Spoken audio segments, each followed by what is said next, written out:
incredible flavours, even better stories. One pour, 10 minutes, Aussie bourbon lovers sharing bourbon with Australia. Oh, very good. We've got Denver Cramer back from Denver and Lyley. With his fabulous glasses. Yes, with his fabulous glasses and his fabulous bottle. What are you sharing with us tonight? We are sharing a Michter's single cask. Oh, I'm going to kill it. Watch this. Bottle kill. 2016. Yeah, that's it. Perfect. We love a bottle kill on a podcast. Barrel strength. Let me read off this thing. Rye.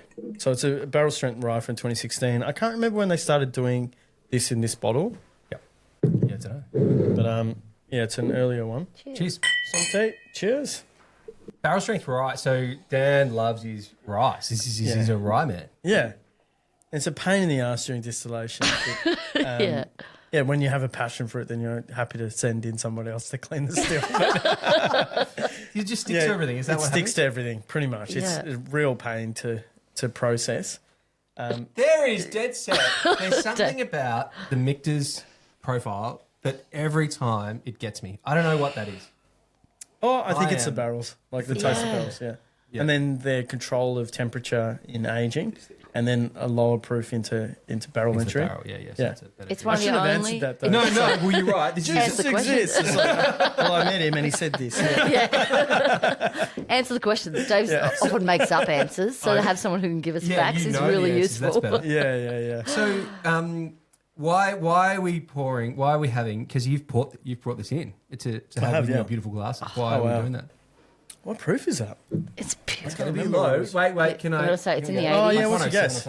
82? Let's go in percentage alcohol. Yeah. So it's like, I reckon that's like a 106. Okay. Let's go in I'm gonna regular percentage because I've written it in. Percentage? Well, 40, that's 40, well, 53, sorry. 53, okay, yours? Yeah, 50. Yeah, 50. Okay, so the glass is doing its thing. 57.6. Wow. Yeah. I would not have And picked this is that. just quality making. And so tell me what the glass is doing its thing. Is in it, it's making It's it deceiving better, us to think it's lower. Yeah, well, it's blowing off the volatiles, the alcohol, Yeah. and then you're getting to taste what you're meant to taste and what they want you to taste, Dan McKee and Andrea. So this is this wonderful thing, right? So they make their new make and they put it into the barrel at this lower proof, which is so. Everyone said everything about making bourbon and rye whiskey as well would say that's a terrible idea. Yeah. And you're wasting so much money in warehouse space and you're just putting water in. You're basically aging water. What are you doing? Yeah. But then the result is Well, that's the difference between passion and commerce or commercial decisions. Yep. I can't remember the name of the guy who owns it. An Italian guy from memory, Italian family. But he supported passion. Yep. Like that's amazing in itself. The passion that goes into what they create. Yeah, it makes drinking it very enjoyable. Oh yeah. Are you a rye drinker? Do you like a rye whiskey normally?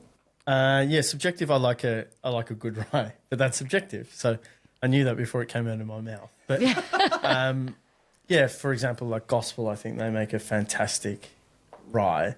Shout out to Melbourne Distillers. Yeah, Ben Bowles, but he's from North Carolina, so Yep. Well, It's he's not- in Melbourne. yeah, he's in Melbourne. We'll But claim yeah, it. just to do stuff with rye, to make a good rye, is hard. It's much harder than doing corn and malted barley. I would even argue. But yeah, to do a really good rye like these guys are doing, and year after year, and some years you get peaks and troughs with anything that's from a natural product, but amazing. Michters do such a good rye. Because if you ask me if I had to pick, I would never pick a rye to drink myself. Yeah, But Michters, I really enjoy their rye. yeah, totally. We're so boring, Denver. We're really we're pretty obsessed with bourbon, and so even if you get to I like the Gospel rye, but when I drink it, I know that I'm drinking a rye, and I'm really kind of pushing into the rye thing. Mm-hmm. But this Kentucky style rye, which is 51%, and they're right down. They don't tell us, but I'm sure they're right down the bottom of that scale. They're not at 99%, right? They're at 51%. I would argue that because I've got stuff at home that wasn't released. Oh, secret intel. Yeah, well, I'm personal friends with Ben Bowles. Yes, yeah. And I'll bring we can just go and have it at my house at some stage. Stinkers on the But bike. there's a whole pick up bunch of different samples. There's also even stuff from Belgrove in Tasmania. Yeah. That wasn't ever released, and I've got a bottle of 700 and another 100 ml or something of this particular rye, and then also I own 30% of a whiskey company, which is an independent bottler, and then we've also released a Belgrove rye, which you should have a try of that. So what you're saying is that we just haven't had the right rise yet. Well, the thing is, like, you have to make a commercial decision again. If you're trying to make a successful business or a business that's operating day to day, and then you've got to sell stuff that people think that you do. Like, but even if you have evolved, you can't. Like, the crowd might not evolve with you and that particular brand name. So it's interesting because, like, even these guys and everybody, like, they produce these barrels and they get to 10 years or whatever. Yep. And it's not within the brand flavour profile. What do you do with these barrels? Yeah. Oh, I see what you're saying. They've got to keep Yeah. it within There's their a whole profile. thing. There's this whole other world that exists. Of stuff that doesn't taste like they thought it was going to. And then, Yeah, but they think it's amazing Tastes as well. great, but it's not But the it's- profile. it's and not they the don't want to change the profile in that direction. They Yeah, have to because then- you need to, like, then produce so many bottles and then you've got to blend all these barrels together. And everything needs to fit in. I love that so much goes into it and making bourbon and whiskey, and there's so much that's out of their control. Yes. It's like Nature they still can- is yeah. about. It's like, what would they use? What temperature it is? What all of that stuff. Yeah. What drew you to Michters? Why? I know you've got a big kind of a connection with the Russell family and Wild Turkey, so that one makes sense to me. What brought you to Michters in terms of collaborating on developing the bourbon glass? Just I like their bourbon. It's It pretty was simple. Easy really good. as that. Yeah, it's easy as that. It's hard to easy go more. past Michters. Yeah. And when we started, like, sort of drinking bourbon, like, the 10-year wasn't that super expensive. And so drank a bunch of that and drank a bunch of, like, their other stuff. Like this, I can't remember how much this was. This was probably sub $100 at the time. I don't know what that is now. Yeah, to something. Yeah. Yeah, okay. So, yeah, more than twice. But, the prices change over time, which is normal. But, yeah, I think that's what drew me to it. It's just the quality of liquid Yep. more than anything else. And they're not the only ones that are producing amazing quality stuff. It just also depends on your marketing budget as well. Like Nelson's Greenbrier are producing Yep. some amazing releases. Insane. Like there's a honey release, that's one we should open. I reckon I've We're going to have to do lots more of these. I reckon I've probably got the only bottle in Australia. Maybe there's two in Australia. We'll have to have you over. We'll go again. So, but then, so in this instance, that thing of, I had a real focus on where I was going, but I've Lost it. It's shifted. No, but where you've got a Michter's kind of opportunity to go in and collaborate with someone who's a distiller, those guys, because of their conviction to passion. And I was thinking of that thing of, like, was it 2023 they decided not to release a 10-year-old bourbon at all because they went, no, this might be our most premium accessible product, but we're not going to release it because it's not ready yet. Yeah. And that is that was the height of the bourbon boom, right? 2023. Everyone's spending heaps. The secondary market's going nuts. And they go, nah, we're not going to release our most sought after bottle.